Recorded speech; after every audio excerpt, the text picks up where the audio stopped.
네, 안녕하세요. 강프랙탈입니다. 오늘 2022년 5월 19일 시황 분석 진행하도록 하겠습니다. 오늘 시장 같은 경우에는 전일 미증시 급락 영향을 받아서 큰 폭으로 하락하였는데요. 오늘 코스피 지수 같은 경우는 1.28% 하락세를 보였고 코스닥 지수 같은 경우는 0.89%의 하락세를 보였습니다.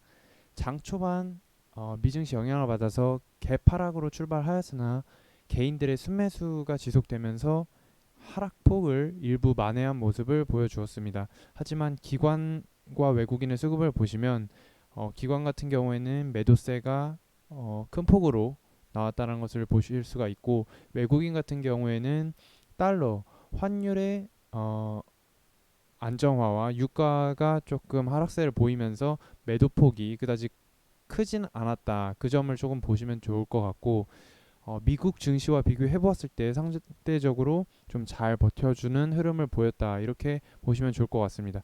지금 아시아 증시 다른 뭐 일본이나 중국 증시를 보더라도 상대적으로 미 증시에 비해서 조금 견조한 모습을 보여주고 있고요. 실질적으로 한국 증시도 좀 잘 버텨주는 모습이었다. 그럼 미국 증시를 한번 살펴볼 텐데 지금 개인들의 수급을 보면은 오늘 좀 물타기를 많이 한 경우를 보실 수가 있거든요. 하지만 제가 이전에도 말씀드렸듯이 지금 물타기를 할 시점이 아니다라고 말씀을 드렸는데 어제 바로 급락이 나왔습니다. 지금 미국 증시 다우존스 지수를 보시면 지금 하락 추세가 지속되고 있고 지금 경기 둔화 움직임이 보이고 있거든요. 그동안 미국 증시는 지속적으로 성장을 하면서 함께 주가가 올라왔다면 지금부터는 경기 둔화의 움직임, 금리 인상이 지속되면 아무래도 주식 시장에 부담이 될 수밖에 없고 지금 경기 둔화를 가장 두려워하는 게 바로 미국 지금 그 월스트리트에서 가장 두려워하는 게 바로 경기 둔화거든요. 근데 지금 소매 판매 지수가 지금 감소를 하면서 실질적으로 경기 둔화의 움직임이 보이고 있기 때문에 지금 함부로 지금 저점을 예측하기보다는 추세가 반등이 나올 때까지 좀 관망을 하시는 것이 좋다 이렇게 보여집니다. 하지만 국내 증시 같은 경우에는 상대적으로 지금 견조한 흐름을 보이고 있기 때문에 여기서 뭐 매도보다는 지금 홀딩 관점이거나 아니면은 좀 관망하는 것이 더 바람직해 보이고요. 나스닥 같은 경우에도 지금 저점을 언제든지 깨고 내려올 수 있는 그런 모습입니다. 지금 추세가 아직까지도 어, 전환되지 않았고 전일 상승폭보다 하락폭이 더 크기 때문에 충분히 추가적인 하락이 있을 수 있다. 이 점을 염두에 두셔야 될 것 같습니다. S&P 지수도 마찬가지로 지속적으로 내려오는 모습.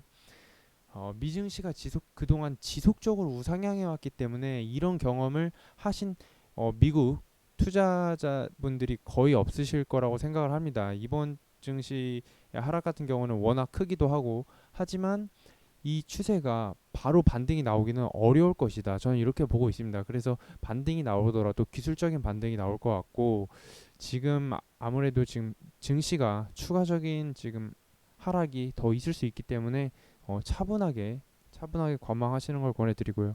업종별로 하나씩 살펴보도록 하겠습니다. 오늘 상대적으로 대형주들은 잘 버텨주는 모습을 보였는데요. 지금 일단 삼성전자부터 한번 살펴볼게요. 삼성전자 같은 경우에는 오늘 수급적으로 기관이 140만 주 순매도를 하면서 어, 지금 1.28% 하락을 하였는데 요번에도 지금 하락을 하게 되면 오늘 0.88% 하락하였는데 이번에 이 구간을 지켜주지 못하면 저점을 깨고 내려갈 수가 있거든요.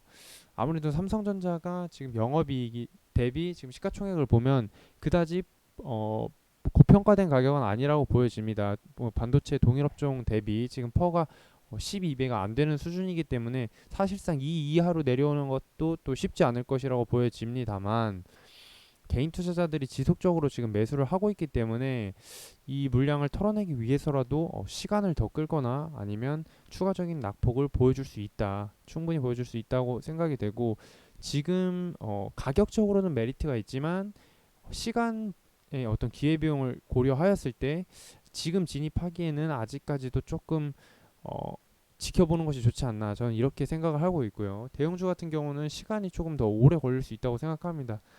예, 그래서 또 오늘 LG 에너지 솔루션이 좀 상승을 해 주었고, 제가 LG 에너지 솔루션 이제 47만 원 부근, 45만 원 부근 이 사이에서 접근하지 않는 것이 좋다라고 말씀을 드렸었는데, 여전히 그 관점 유효하고요. 충분히 지금 매수로 지금 수급적으로는 외국인과 기관이 지금 지속적으로 매수를 하는 모습이나 그 시가총액을 보면은 현재 지금 97조 원에 달하고 지금 매출액과 영업이익을 고려하였을 때 저는 개인적으로 조금 부담되는 가격이라고 판단을 하여서 이거는 그냥 지켜만 보시는 것이 좋을 것 같습니다. 그리고 이제 SK하이닉스도 지금 아직까지 반등을 회복하지 못한 모습입니다. 지금 네이버, 카카오 마찬가지로 추세가 지속적으로 우하향하고 있기 때문에 이런 경우에 싸다고 접근하실 것이 아니라 아직까지 지금 추가적인 하락이 있을 수 있구나 이렇게 해서 보수적으로 바라보시는 것이 좋을 것 같습니다.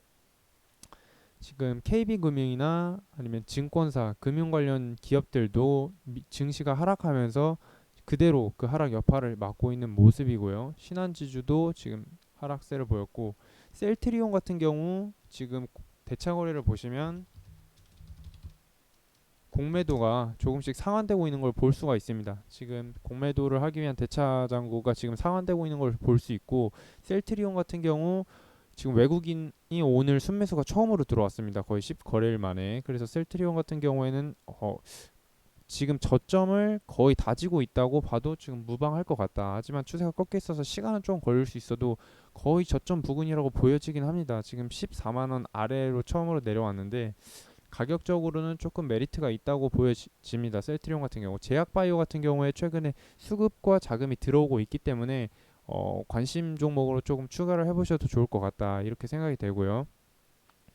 지금 현대모비스 같은 경우에 지속적으로 우하향하는 차트이기 때문에 이런 종목도 지금 건드리지 않는 것이 좋다. 현대모비스도 아직 올라오려면 한참 멀었다고 보여집니다. 예, 카카오 관련 계열사들도 접근하지 않는 것이 좋다고 제가 말씀드렸고, LG전자가 오늘 좀 큰 폭으로 하락하였습니다. LG전자 같은 경우에는 외국인과 기관이 지금 지속적으로 매도를 하면서 수급적으로도 지금 이탈을 한 모습이고 최저점을 갱신한 모습이기 때문에 지금 접근하지 않는 것이 좋다 이렇게 보시면 좋을 것 같고요. 오늘 장중 특징주 같이 한번 또 살펴보도록 하겠습니다. 오늘 장중 특징주 한번 살펴보면 마이더스 AI라는 기업이 제이슨 앤 컴퍼니 흡사병 결정에 이제 상승을 했던 모습이고, KG 그룹주들 그리고 쌍용차 M&A 조건부 투자 계약서 체결 소식에 상승세를 보였고요. 하지만 장 초반에 갭 상승하였다가 모두 상승폭을 반납하였습니다. 그리고 폴라리스 우노 같은 경우 자사주 취득 결정의 상승. 이런 부분 공시를 보실 때 유의하셔야 될 점은 자사주 취득 결정 공시를 한다고 해서 반드시 자사주를 취득하는 것이 아닙니다. 이게 자사주 취득 결정을 한다고 하더라도 중간 나중에 해지를 할 수 있고 취득을 안 할 수도 있기 때문에 그 부분은 이제 자사주 요 부분을 체크를 하셔서 실질적으로 자사주 매수가 들어오는지 체크를 해보실 필요가 있다. 예, 그걸 같이 참고하시면 좋을 것 같고요. 오늘 코스닥 시총 대형주 LNF가 LG 에너지 솔루션과 7조 원 규모 양극재 계약 체결 소식에 조금 강한 모습을 보였고요. 그리고 원익 QNC도 실적 상승세 지속 전망 등의 소폭 상승한 모습이고, 동진 세미캠 같은 경우에는 스웨덴 자회사 노스볼트 2차 전지 소재 공급 공장 완공 소식에 상승했던 모습입니다. 원익 관련 계열사들은 요새 좋은 흐름 보여주고 있거든요. 원익 IPS 같은 경우에도 지금 상승 추세를 이어가고 있고, 아까 말씀드린 원익 QNC도 지금 지속적으로 상승하는 모습입니다. 지금 국내 증시가 하락을 하고 있어도 이렇게 잘 버텨주는 기업들, 오히려 우상향하는 종목들은 정말 강한 기업들이라고 볼 수가 있고요. 지금 고점이라고 너무 부담 가지실 필요 없고, 보유하신 분들은 그대로 홀딩 관점으로 가져가셔도 좋을 것 같습니다. 지금 지지 구간은 이제 33,000원 부근, 33,000원 위에서 충분히 홀딩이 가능하다 그렇게 판단이 됩니다. 그리고 또 원익 머티리얼즈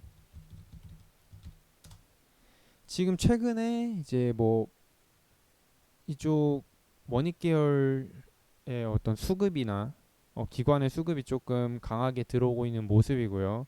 지금 제가 관심 갖고 있는 대형주들 같이 한번 살펴보면 MC넥스 같은 경우에는 지금 지속적으로 하향하는 차트이기 때문에 이런 거는 지우시면 됩니다. MC넥스 같은 경우는 한참 걸린다. 우향하는 종목을 굳이 건드실 필요가 없어요, 여러분들. 그리고 윌링스 같은 경우에 오늘 그 친환경 관련 섹터들이 오늘 수급적으로 외국인과 기관의 순매수가 들어왔었는데요. 윌링스와 CS 윈드도 또 상승세를 보였고, 이 기사를 같이 한번 살펴보겠습니다. 친환경 사업,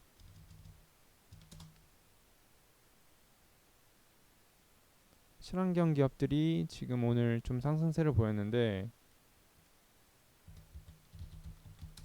친환경 관련주 대한전선 같은 경우에도 최근에 또 상승세를 보였고, 두산에너빌리티 같은 경우에는 워낙 무거운 종목입니다.